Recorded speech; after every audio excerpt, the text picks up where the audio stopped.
Hello, everybody. Welcome once again to another installment of A Rebel Without Applause, coming to you from my little television studio apartment here in the Wood of the Holly. And today I have a really good friend and an incredibly special guest, one of the funniest people I've ever met, one of the funniest comedians that's ever graced the stand-up stage. But not only is he a comedian, he is an author who has recently finished a really incredible book, which I just had the privilege to read. It's called Why Not? Lessons on Comedy, Courage, and Chutzpah. And I just read it. So I've spent the last, I don't know, 4 or 5 days in my total Mark Schiff cave, and now I get to be with him. So welcome, Mark Schiff. Thank you for the book. Thank you, Bill. Great to see you too. We used to hang out a long time ago at the clubs and all that stuff. So it's been a while. That photo on there is my bar mitzvah picture, Clearly. and I'm not the one in the pink. I'm not the one in the pink dress. That's my mother. I'm in the middle. Okay, I got confused. So thanks for A lot of people get confused. Yeah, I'm in the middle. I'm the short one, the short person in the middle of the bar mitzvah. Well, this picture tells you so much. It tells you about time, place. It screams middle class bar mitzvah. Yeah. This is like could be in a time capsule to kind of tell people, the social moment out of which, well, frankly, we both emerged. So, the last time I did the limbo was at my bar mitzvah. Okay. Remember the limbo? Yeah, were you going to the thing? Yeah, you bent backwards. Yeah. It's something that people our age are not. We don't do that much anymore. The limbo. Yeah, except in yoga, there's some variations on stuff. And by the way, one thing we have in common, I noticed, the older you get, the bigger the glasses get on your head. You have tremendous frames, and so do I. They just scream older than 60 frames. Yes, and who was the guy, the great studio executive? At He had the Academy Award parties all the time. Yeah, he had those giant square frames. Yeah, as he got older, I don't know if the glasses got bigger or his face got smaller. Now they have actually, like wall TVs. Now they have these frames. They're like 70 inches, like panoramic. Yes. Now, reading this book. And we both have hats, by the way. We both have hats. Yeah, well, God works, because for me, it's. Oh, no. I have a full head of hair. Oh, yeah, you're still happening. That's great. Yeah.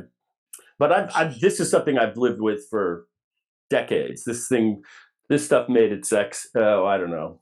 Were you born bald?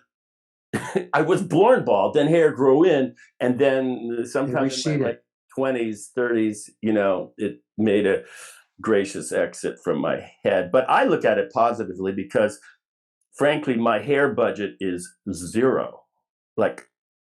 So now with the whole woke thing, you can't make fun of bald people. Like, did you get cue ball? Hey, cue ball when you were any of that stuff? No, I got because I had the widow's peak. I wasn't quite a cue ball. It was just I got other stuff with the pubic hair on the top of the forehead. Right. Sure, of course. So I was a little bit of a variation.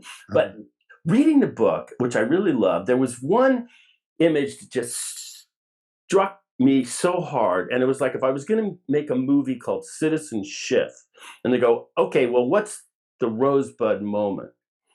And for me, as I read the book, it was the image you described so beautifully of sticking your head out the window of your father's truck as you navigated down the narrow streets of Manhattan, barking out directions to your dad as he was driving this truck.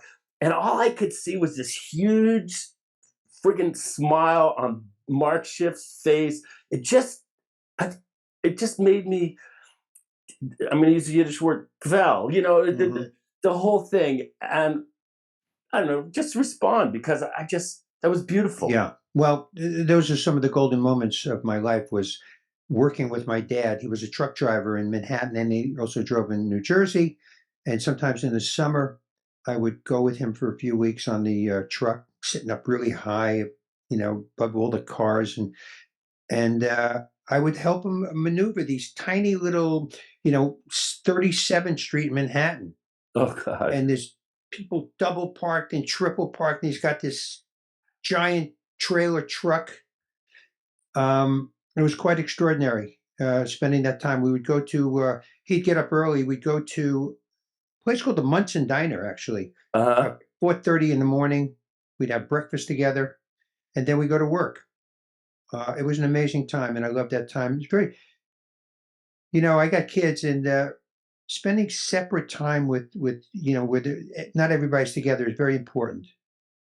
So going out with my dad was a big thing with me. Yeah, it was nice. And you were an only child, so you got Only child. all the I got all the attention attention, and the which ruins you a little as you get older. You have to learn to unselfish yourself because only children get everything that second. So we're not used to waiting. I go, Ma, I'm hungry, and she'd just bring out the food. It's not like So, and everywhere they went, they took me with them. You learn, you actually grow up in a way faster because you're always around adults. Yeah. As soon as I would get home from school, I'd just be with them until the next morning. No other kids. Like when you have your brothers and sisters in the house, you can have a little action there. But they would go to sleep early, and then I'd be up on my own. One of the favorite lines was that you said you grew up in a one-bedroom apartment that doubled as a mini insane asylum. Yeah, that's true. Yeah, yeah. A one-bedroom insane asylum. Yeah, I didn't know they made them. That was cool. Yeah, it was extra. Okay, so did they get federal funding, or was it a state There was program? none back then. No, it was none back then. You had to get it from your relatives or steal it. There was no checks. No checks. So, I'm reading the book and I'm imagining you in your apartment in Queens. I grew up here in Los Angeles, very different, although I was born in New Rochelle and we migrated. And I thank my dad and my mom to this day for making that exodus from Westchester. All my relatives are now conveniently parked in Valhalla, underground. But is that in California, Valhalla? No, it's Westchester. It's where all the cemeteries Westchester. Okay, my family is all in New Jersey at Bethel Cemetery. Okay. So you know where to find them then. Mine is, I don't know the name of the cemetery, but they're pretty much all parked in the same lot up in Valhalla, which is the northern boundary of Westchester. Sounds like a Jerry Lewis word. Valhalla! Exactly, yeah. And one of the things that I was just reading as I was imagining your life is that you sounded like a very silent kid. Like a lot was just bottled up, and then it came exploding out, as this comedian. And I'm just curious how and when you thought you could even be a comedian. I never met a comedian. Like, how do you become a comedian? Like, I didn't know. Yeah, great question. So for me, I had an epiphany. I was 12 years old. There's a story, and I think about Rodney where I talk about it, Rodney Dangerfield. My parents took me to a place called the Boulevard Nightclub on Queens Boulevard in Rego Park, Queens. Okay. And there was an Italian singer that opened it, Jimmy Roselli, I think his name. He had one hit called "I Want Some Red Roses for a Blue Lady." Anyway, Rodney Dangerfield opened that show. Oh my God. And he was the opening act. And I'm sitting there, I'm 12 years old. I've never seen a comedian before. This guy comes out with a red tie, with this black suit, this little skinny tie, and he demolishes the audience. And I looked and I said, and I looked at my parents laughing so hard, like I'd never seen them laugh their entire life. And I said, that's it. I know what I want to do. I want to be a comedian. I didn't even know what it was, but I said, I want to do what this guy's doing. This is what I want to do for a living. And I told my parents, and when you're 12, every day, most 12-year-olds change what they want. I want to be a fireman. I want to be a policeman. I want to be a dad. I want to work in a circus. I never forgot it. And behind me, you can see 600 comedy albums. I started listening to comedy right after that, going to the library, listening to comedy albums, watching comedians on TV. And when I was 18, I started going to comedy clubs to watch comedians at around 16 and 17. And then when I was 18, I went to the Improvisation in New York, 44th and 9th, and I saw a comedian named Ed Bluestone. Yeah. Ed was an incredibly funniest one-line guy I'd ever seen at that point, except for Rodney, of course. And I said, how do you become a comedian? And he goes, okay, this is what you got to do. You got to write original material, original jokes, memorize them, and go tell them to people you don't know. And that's it. That's what we do, right? Right. Your mother, your father, your sister, your brother, you can tell them they're going to lie to you. They're not going to tell you. They don't. You got to get up, and that's still to this day the only way to do stand-up comedy. Write some stuff, memorize it, and go find people that'll listen to you That don't know you. that do not, and tape it. The tape recorder, now it's the iPhone, Mm-hmm. is the only thing that does not lie. Your family will tell you, lie to you, your girlfriend, your wife, your kids. You put that tape recorder on after your show, and it tells you the truth, how well you did.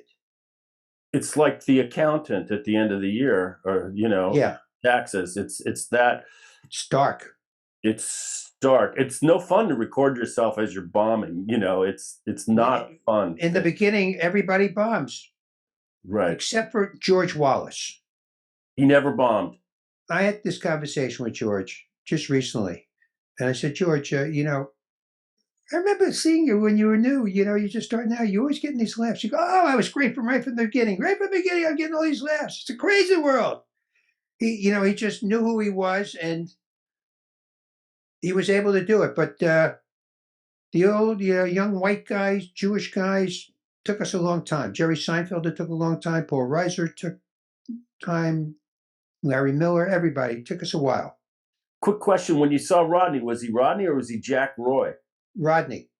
So that was before he really exploded out. He'd come back. He had taken off to sell aluminum siding, and the story is people don't know this. Sometimes comedians, their wives, or if it's Joan Rivers or Phyllis Diller, their husbands or wives die or they get divorced, and they still talk about them like they're alive and still with them. Mm-hmm. Phyllis Diller talked about Fang, her husband Fang. She had been divorced from this guy for 20 years. Rodney talked about his wife. She had been dead for years, died of cancer. I'll tell you, my wife. Yeah. So, yeah, he was back to Rodney Dangerfield, and the story is that he got that name. You know that story? George Schultz, who owned Pips in Sheepshead Bay, Right. gave him that name. I have a Pips story because you were talking about bombing, and my stand-up thing. I didn't really entertain the notion of being a comedian, but show business, and my grandfather was a movie executive at Warner Brothers, and it was all. My dad was taking directing classes with Lee Strasberg in LA, and I was like all swirling around me. But by the time I did the play with Milton Berle, I thought, I want to do stand up. And I remember like, oh, there's these, because I was new to New York. So it was like, oh, there's people my age doing stand up. There's this guy named Belzer who's like kind of the king of this little castle up there, uptown. And That's a rising star, yeah. Yeah. And it was like, I went up there and I remember I got to see this. And I saw people my age doing stand up because generally, like, comedians were like the Burls and the Benny. It was like an older generation out of vaudeville, or Jerry Lewis and Don Rickles.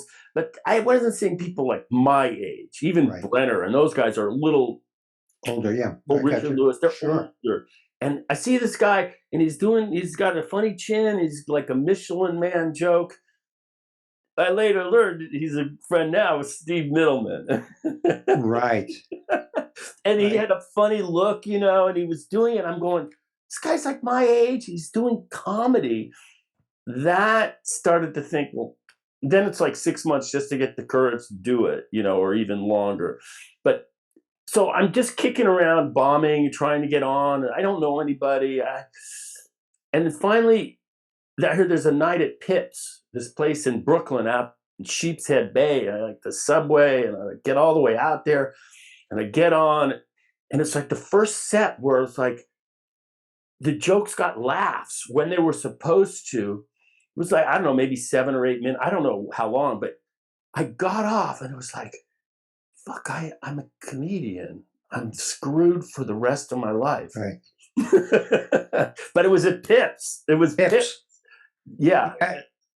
I'll tell you how far back I go to Pips. I worked there with Andrew Dice Clay when he only worked clean.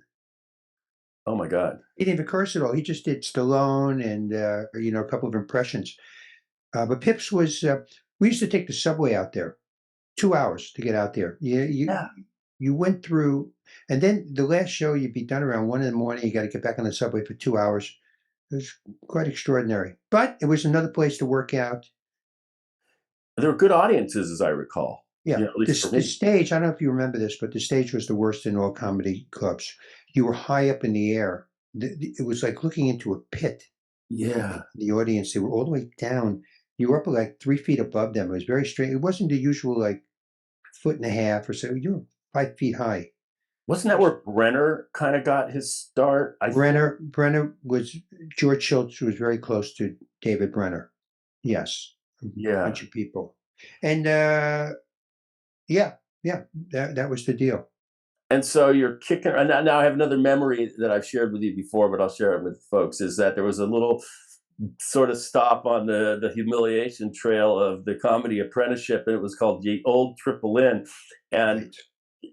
You had clearly preceded me, because I remember seeing your picture up there, your 8x10 with a funny face on the wall. And, Right, sure. and I go, oh, that guy, and then of course, years later you put it together, and that was another like the Cheyenne have their Trail of Tears. Well, the stand-up comedians in New York had a similar, less catastrophic journey. And Ye Old Triple Inn. Ye Old Triple Inn was on 54th Street.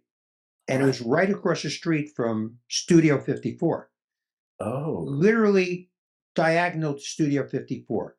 They had the little rope out in Studio 54. And I would go to Triple Inn a lot.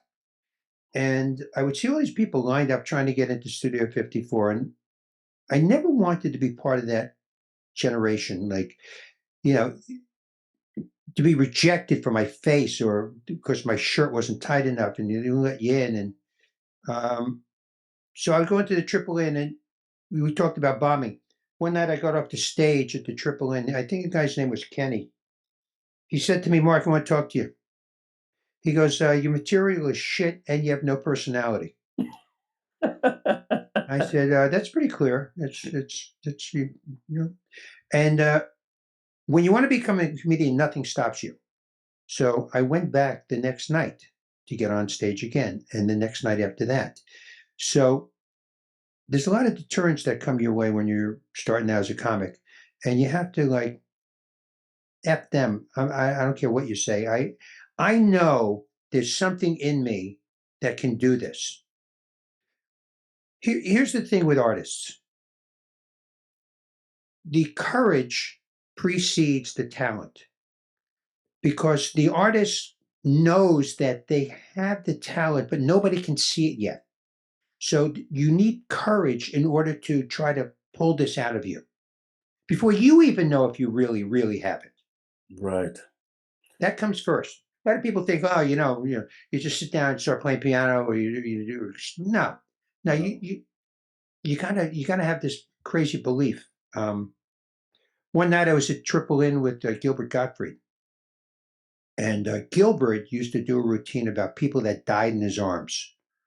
I can't do it, but he would say, I was with John Kennedy and I'm holding him, and he would this one. So Sal Mineo, who was a very famous actor in the 50s and 60s, was stabbed to death. Right, in West Hollywood. Yeah, that's right. I think in his parking lot or something like that. Is it Fountain? Yeah, right up there, right. Yeah. So Gilbert goes into this routine about how Sal Mineo died in his arms. And very funny, people laughing. And all of a sudden, somebody stands up, a woman stands up and starts screaming, I'm going to kill you. And it was Sal Mineo's sister. Happened to be in the audience. What a fluke this is.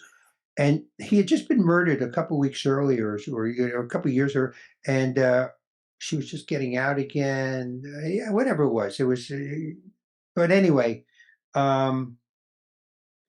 had to restrain her and get Gilbert the hell out of there through the back because she wanted to slit his throat.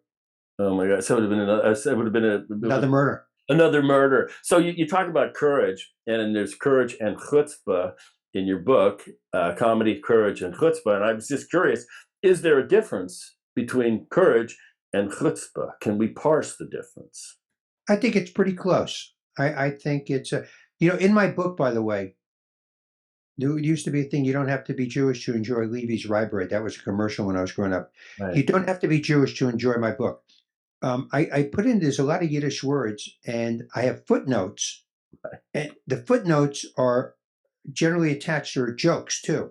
I'd say Right. 95% of the footnotes have the real explanation of the word, and then I add a joke to it. Yes, I enjoyed that. Yeah. And that sort of is a big question or a big thing in your life because you have like this secular comedy journey that you've taken, but also a religious Hmm. journey that you've taken. And I grew up just in a really secular kind of thing, and I hated going to temple. I was bar mitzvahed. Right. I identify still in my soul as being Jewish. I am proud of it. My mother is born in Berlin, a refugee. I always, it was sort of one of my core jokes is that when my grandparents came to this country, they converted from Judaism to capitalism, and they've remained incredibly devout, ever since. Uh, Right. so, I was like, the whole, I didn't, how did this happen for you? The journey, uh, Yeah, Judaism. yeah. Like, how did it find you, or you find it, or Uh, so I consider it a blessing to. I was born a believer in God. mm-hmm. I just always believed. Even my parents were also secular; they were Reformed Jews. Um, in fact, they were so Reformed their temple was closed on Jewish holidays. So that's one of the great old. What was the Woody Allen joke? Is there's Orthodox, the conservative, and Nazi, and I'm like within that was Right. Nazi me. So my parents were not, although they grew up kosher homes, which many people did back then. Um, they sent me to, for the first 3 years, they sent me to an Orthodox yeshiva, even though they weren't. The reason they sent me there was because it was like daycare. mm-hmm. These Orthodox yeshivas keep you till like 6 at night. My parents work full time. So they need, if I went to public school, I'd be out at like 2 o'clock, Right. 3 o'clock. And they didn't want me, this wasn't a, Dickens story here where, some urchin is running around the street in rags. So they had me at the school and I fell in love with rabbis. Really? I just loved them. I have no idea why. And then I went my way, public school, and then I started reading Jewish books. I just had this feeling. And Richard Belzer's brother, Len Belzer was his name. Mm-hmm. He was a friend of mine, and we started studying and reading these Jewish books together. No rabbis, nothing involved, and we just started talking about it, and it whet my appetite. And when I moved to California, one day I went to a Torah class, and I fell in love with this rabbi. His name was Nachum Braverman, and I've done my best to. When I'm not on the road, I go to shul all the time. Friday and Saturday, not every day, and I put on the tefillin. Mm-hmm. Which only takes a couple of days. It's the Yeah. phylacteries. Right. And but I love being Jewish like you. And there's a line I read the other day. The difference between not psychology, what is it? Philosophy and religion. Mm-hmm. Religion does something about it. Philosophy is there's some great philosophers, but nothing is really accomplished. You read it and you go, I mean. But in religion, if it's done well, and there's a lot of problems with all religions, including my own. Right. If it's done well, a lot of people, like for instance, my wife and I are going to this thing, have this organization here to get 100 people in, and we make meals for 300 people, Mm-hmm. and we're going to feed these people that need it. And philosophers, they don't accomplish those things. There's no obligation on philosophers to action.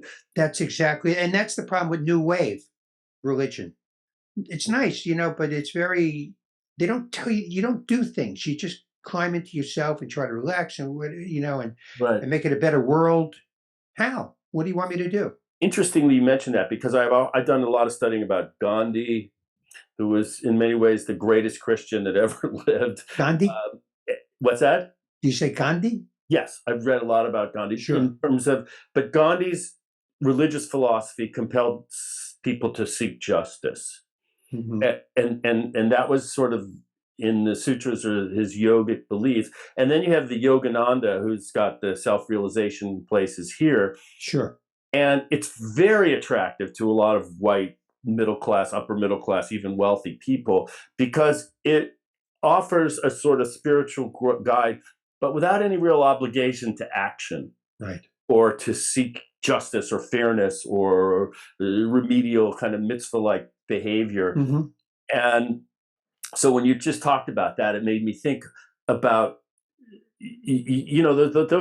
those currents are in basically probably all religions. I'll just tell you this. The last podcast I did last week with this guy, Ernie Lapointe, who's the great grandson of Tatanka Iyotaki, but he's known to most people as Sitting Bull, Chief Sitting Bull, who was a Lakota religious leader.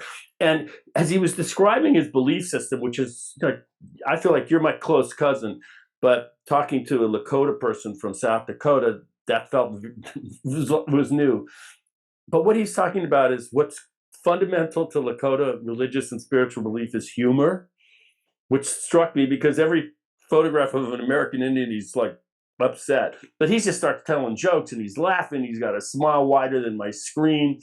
And then all these things about forgiveness. And I go, wait a minute, that sounds pretty familiar. This is human to me, not just restricted to That's right. one belief system. So I just wanted to share that because. Yeah. There's a lot of good in all of them. What was that, Joe? You said Sitting Bull. What was it? This Indian kid marries out of his religion and his mother changed her name to Sitting Shiva. Yes. I think that was basically, that's the punchline. I think, wasn't it Sitting Shiva who defeated Custer at Bighorn? I think. Well, no, Sitting Bull defeats Custer at Bighorn. And then afterwards, they had the Sit Shiva. Right. They were Sitting Shiva for Custer. Okay. Sitting, There you go. There's something there. I don't know. Maybe. I don't know. Judaism is so steeped and rich in wisdom. That's the other thing that you don't get in a lot of other places is the depth and the wisdom that if you have a good rabbi and if you have a good teacher, you're going to learn a lot about life and how to conduct yourself.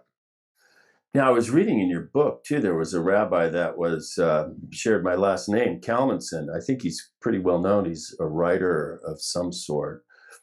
You refer to Kalmanson, Rabbi Kalmanson in your book. Yeah, was it Kalmanson, just like your name? Or exactly, yeah. And actually, my own family, a little bit beyond my grandfather, there's the Lithuania, the rabbis, the colonists. Of course, we all come from that stock. You know, Belzer, there's the Belzer Rebbe.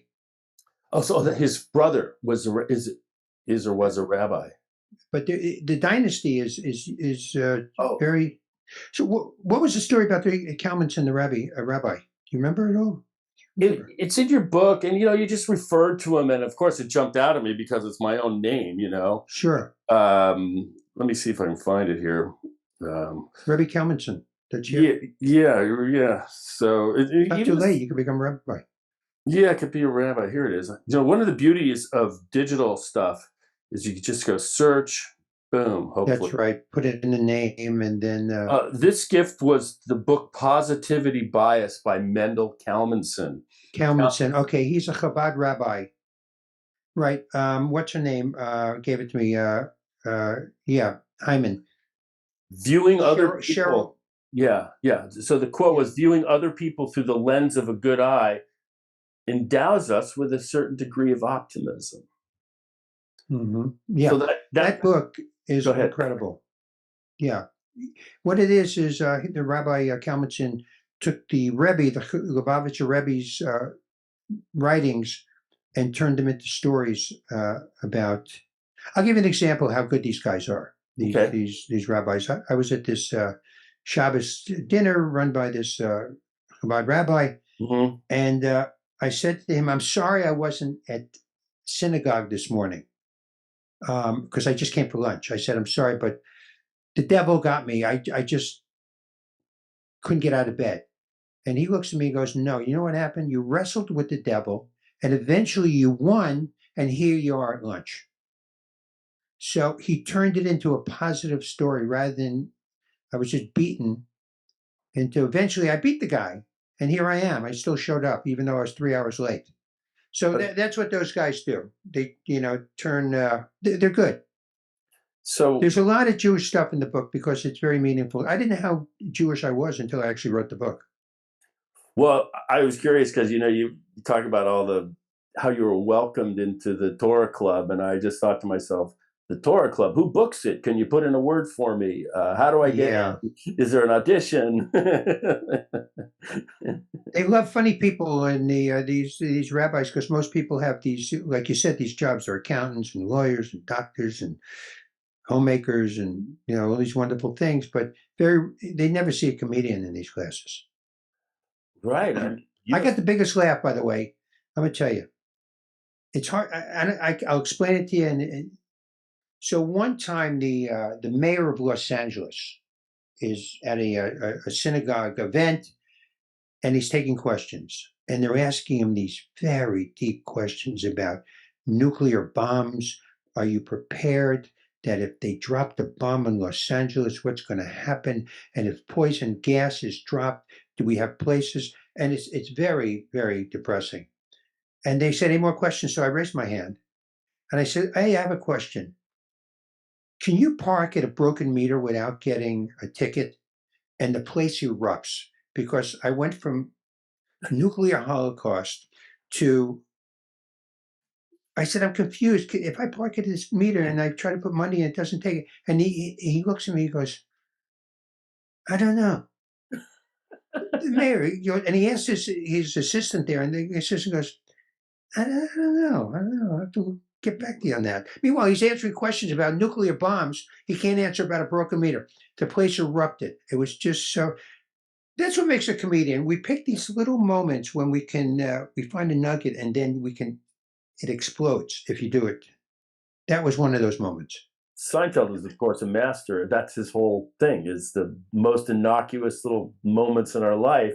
He's made them into little gems. I mean, he's one of the great privileges of my life is to be friends with Jerry. We go way back to the beginning.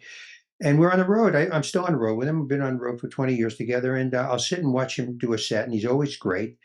And then after, I'll say, listen, maybe you can fix this. And I'll work material with Jerry. You know how many comedians would die to be able to do that? To spend an hour with Jerry Seinfeld working on his act with him, or him working on your act? I'm not friends with Jerry. I can probably go, hey, if I met him. But my biggest memory with Jerry is some years ago. God, I can't even tell you. My agent called and said, well, there's a new series. There's a pilot they want you to read. Okay. And so I go into a room, and Larry David's sitting on a block, and Jerry's got the script, and there's the two friends, and you read for one of the friends, and I did it. And I go, well, can I read for the other guy? That was Kramer, and the other one, I'm blanking now.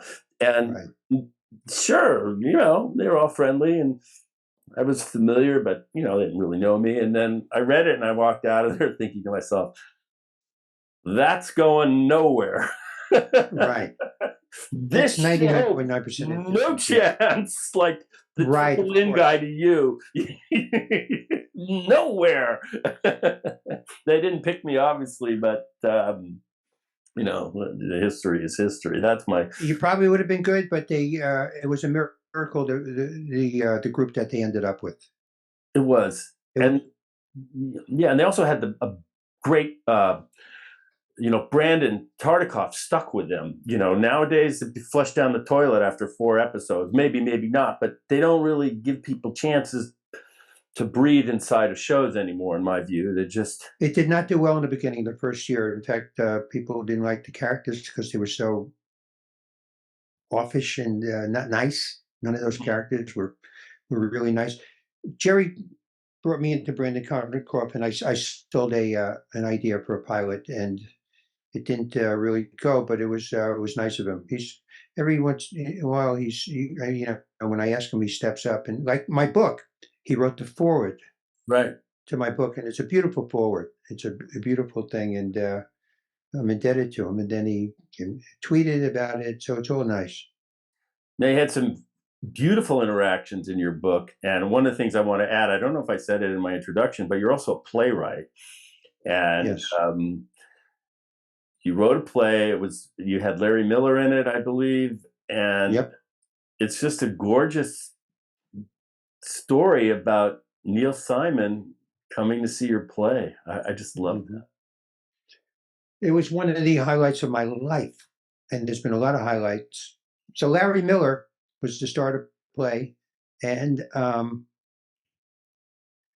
Larry had done a play with had been in a Neil Simon play, not one of his bigger plays, but he had done a Broadway thing with Neil Simon, and he knew Neil. So he says to me one day, "Hey, Mark, we're doing a play. You want me to give Neil a call and see if he wants to come down and see our play?" Because Larry would not have done that if he wasn't proud of the work. Mm-hmm. And he comes in the next day or so, and he goes, "I spoke to Neil. He's going to come down on Friday, see the play."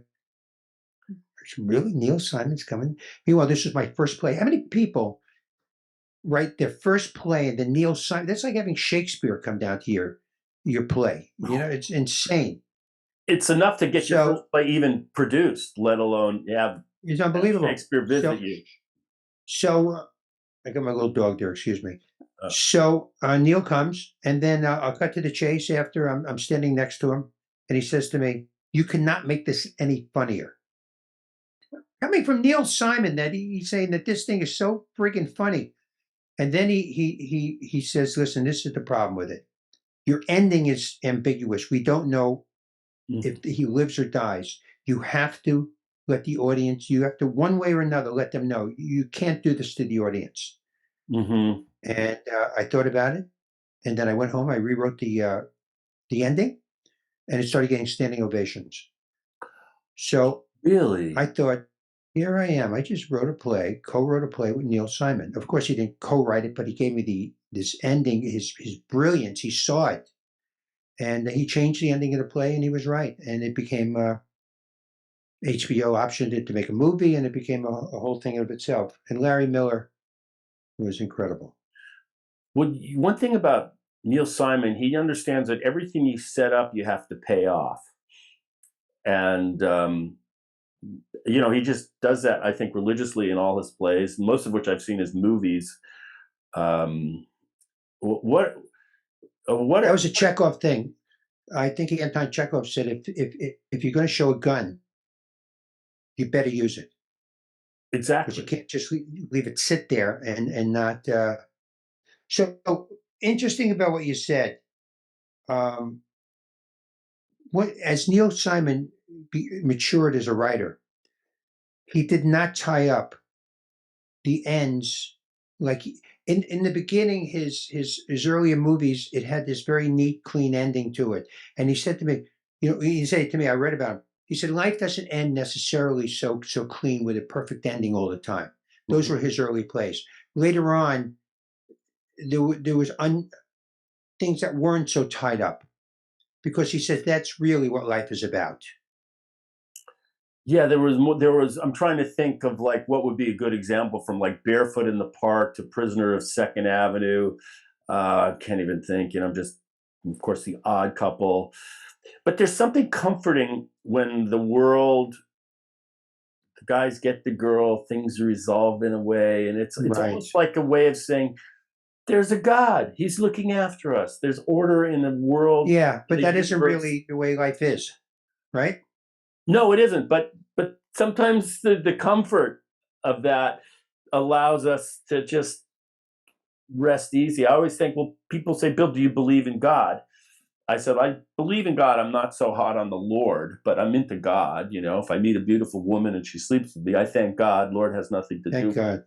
If I'm on an airplane and 3 out of 4 engines going out, you're going to find out if you're an atheist real fast, because you're going to start praying to whoever's, may or may not be looking after you. So I think certain plays kind of affirm order. That's sort of what romantic comedies sort of do. They sort of tell you and this. they like happy endings and stuff like that. Right. You know And the God joke has about the provided a mate for you. Like there's somebody out there for you. It's set up that way. It's a nice world. there is a belief in Judaism that 40 days before you're born, um, your mate, God decides who you're to marry. Now you just got to go find this person. It's and a lot of marriages don't work out. But by the way, about the planes, the engines, you know that joke about the four engines? Like these people are on the plane, and then pilot makes an announcement, ladies and gentlemen, our right engine just conked out, so we're safe, everything's okay, and it's going to take a little longer to get to where we're going.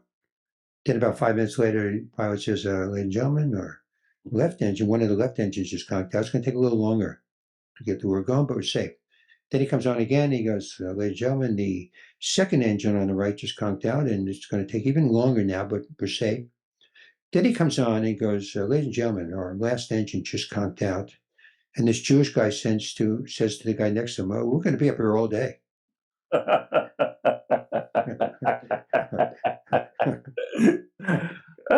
Well, there's a lot of humor in the wisdom and the humor. One thing I learned from your book, and I had no clue about this, is that tefillin apparently clinically is good for AFib or helps resolve AFib. Is that true? Wow, you really did. So I have atrial fibrillation, which is I don't have it all the time, but every once in a while my heart goes out of a sinus rhythm. Mm-hmm. In fact, I had a cardiologist that when it went back into rhythm and he checked my EKG, he came into the room going, I got rhythm. I got rhythm. You got rhythm. We're back in rhythm now. When you're a comedian, and it brings out funny things and even cardiologists. Right. So I was in the hospital for a stomach thing, and then I noticed that my heart was beating irregular. So they checked it and they said yes, and they moved me up to the cardiac thing there because they were really worried. And my heart's beating at 150 beats a minute, which is really, really fast. And it was morning, and I had my tefillin. My wife had dropped off there, and I wrapped it on my arm, and I said, I'm going to say my prayers. And a few minutes later, I was out of AFib. So coincidence? Maybe, who knows? Who knows? But that worked, and thank God. Yeah. So that's the way it is. I have a tefillin story, and I've never done it, but I visited my father in his office. It's right around the corner here. And every once in a while, there's like some Chabad rabbi, and he's there for They stop you. Sure. Making the pitch for money. And I walk into my dad's office, and the rabbi's there with my dad's got the check, it's written, he's got the tefillin and the thing, and my dad is, when I go to temple with my dad, we go for 10 minutes. He goes, all right, we're out of here. And we're out. Okay. So I see my dad, and then the rabbi says to me, would you like to, okay. And then he starts warning me. He goes, be very careful. He goes, there is a lot of bad tefillin on the street right now. Like, wow. Without Torah scrolls and without whatever. Be very careful. There's some bad tefillin on the street right now. Wow. That's like bad dope. Yeah, exactly. We got some tefillin that's been cut with yes, diluted. It's not right. It's got fentanyl in it. Please don't stay away. So every once in a while, you may not need to know this, but every once in a while you do have to bring your tefillin in to have it checked. And they open up the box to make sure, because it's God's name in there, and to make sure it's still in good shape, it's not crumbling or whatever. You need to make sure it's still kosher. You in other words, you bring it in after a certain amount of miles? You bring it into a scribe who writes Torah and people who know what to look for, and then they open it and they check, just like mezuzahs on the door. It has a little scroll in there, and every once in a while you're supposed to, every 10 years, whatever it is, check it to make sure it's still kosher. I do have a mezuzah on my door, but I got it in like Budapest, but I wouldn't know how to open it without destroying it. Well, it wouldn't help you to open it because you don't know what to look for. Okay, so I'm going to leave it be. It helps because my landlord is from Israel, and I get a discount as long as I keep. He likes Jews in the building, yeah. I understand. Yeah, it's good. Wow. Me too. Mark, it's so much fun to talk to you, man. I don't know what it was like for you going to the Bud Friedman Memorial. It brings back a lot of memories for me, Mhm. not all good actually. I could think of, everyone was going up there saying, if it wasn't for Bud, I wouldn't have had a career. And someone asked me to go up, I said, well, if it wasn't for Bud, I would have had a career, but I didn't get a chance Right. to share that sentiment. Uh, it was interesting for me. And And that's not the place, really. You got the kids there that are struggling, but I understand. Not everybody fared well with them. yeah, I appreciated it because I owe Bud. I got some time there, and it was important for me, and it it was a nice thing to see him through a different lens. Of just like, hey, Bud, can you get me? What do I got to do? Hey, can I? Yeah, So I know. he was a bigger mensch than I Thank you. definitely had a chance to see. Although I got glimpses of it, and my one Bud, well, I just was, things came back to me in the room, and I remember coming up to Bud. This was one of my really harsh, difficult moments trying to get on, and I said, Bud, what do I got to do to get on stage here? And he looked at me and he goes, kill about 40 comics. And I said, oh, no, it's a Right, right. little bit out of my range. People don't know how hard it is to how we vie for these spots at these clubs, even though the work is free, we really don't get paid. When I call in at the Laugh Factory, if I get a spot, there's 200 comedians that call in I know. that want, and there's only, I had a Bud story. Bud was notoriously, and it's cheap. He just was known as being cheap. And one time, the improvisation had a cruise line. I did it with John Biner and a couple of people, cruise ships. So we're on the ship, and Bud says to us, we're landing in St. Thomas tomorrow. I want to take all you guys out for lunch. There's an Italian place. I like this place. So we go and have lunch. And this isn't like Bud to take you out and spend money. So he goes, listen, I'm going to pay for lunch, but I want you all to do me a favor. Do not tell anybody that I paid for this lunch because I don't want word to get out that, I don't want other people to think I'm going to take them to lunch. So we tell him, okay. And then we find out he actually didn't pay for lunch. He had a per diem that the ship gave him, and the ship actually paid for lunch. So he's telling us that he paid for lunch, but he never really did in the beginning. And it was quite hysterical. It was perfect. I'll tell you one more quick story about Yeah. Paul Provenza. Yeah, as a matter of So fact, I just saw him at a couple weeks ago. Yeah. yes. So I used to do many more of these, what are they called? Tricks on people. Why am I forgetting the word? Practical jokes, whatever. Yeah, practical jokes. So sometimes you got to set them up years in advance. And I did one with Paul Provenza. I was on St. Thomas on the island, and I'm sitting at this little place having coffee. I was doing a cruise ship. And lo and behold, Paul Provenza is walking by. He was on a cruise ship, a different ship. And I go, hey, Paul. He looks, he goes, Mark, how you doing? What are you doing here? And I said, I live here. And he goes, you live here? I said, yeah, I live here. I've been here for about a year. And he goes, really? And I said, no, I'm on this cruise ship, So he sits down. Then I said, let's take a picture. And this is before the iPhone. So Right. we take a picture. I always have a camera. And we take a picture. And then I had it printed. And I cut it down. And I put it in my wallet. Picture of me and Paul. Thinking, because I hardly ever saw him. I said, one day I'm going to bump into him and tell him that I really love him and I feel so close to him that I've been carrying this picture of you with me for years. So sure enough, like 5 years go by and I bump into him. Hey, Paul, how you doing? He goes, hey, Mark, how you doing? We still doing the ships? I go, no. And I go, by the way, Paul, I've always considered you like one of my best friends in the world. He goes, really? I said, yeah. And I said, let me show you. And I open my wallet and I take out a picture of us with our arms around each other. And he just almost collapses. He goes, you've been carrying this picture of me with you around for years? I go, yeah. And he just walked away scratching his head like he'd never seen anything so weird in his entire life. And you That when you was a good.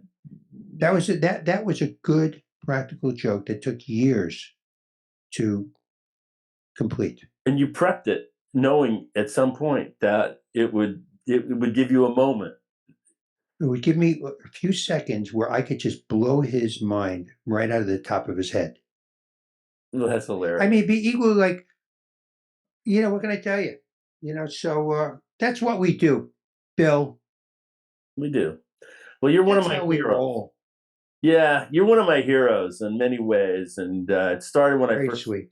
when we worked together in Indianapolis, and I watched you, and I go, this guy's like the greatest when I was a kid comedian that I've ever seen. And you were. Now you when I was a father, a grandfather, you've got a larger journey now that you've traversed. But Thank you. folks, read the book. Why not? Lessons of Comedy, Courage, and Chutzpah. It is available on all the literary download portals, or you can Amazon it, or if you can find a bookstore, that's hard now. I'd say you can find it in a bookstore, but there are no bookstores. If you're fortunate enough to find I went it. yesterday to Barnes & Noble in the Grove. I went there. They still have a Barnes & Noble. Okay. And I went and I signed copies of it. Oh, good. So there's still real books in real bookstores. But you got to catch the book, and it's you don't have to be Jewish to enjoy it. It is a journey into, well, the soul of Mark Schiff, and it's a deep soul. It's a poetic soul too. There's a lot of it. You mentioned you were at some point you were in the Village and Bob Dylan, and you said you were going to be a poet, and I said, right. Wow, that's like a piece of Schiff that I hadn't imagined or even thought about. And then the chapters, there's poetry in this, and it's really a good read. And I just want to congratulate you again. Thank you.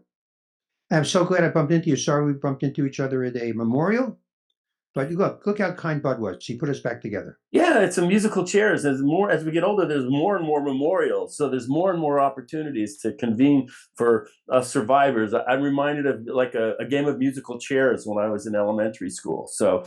They pull out a chair, we all come together. So you got to make me a promise, though.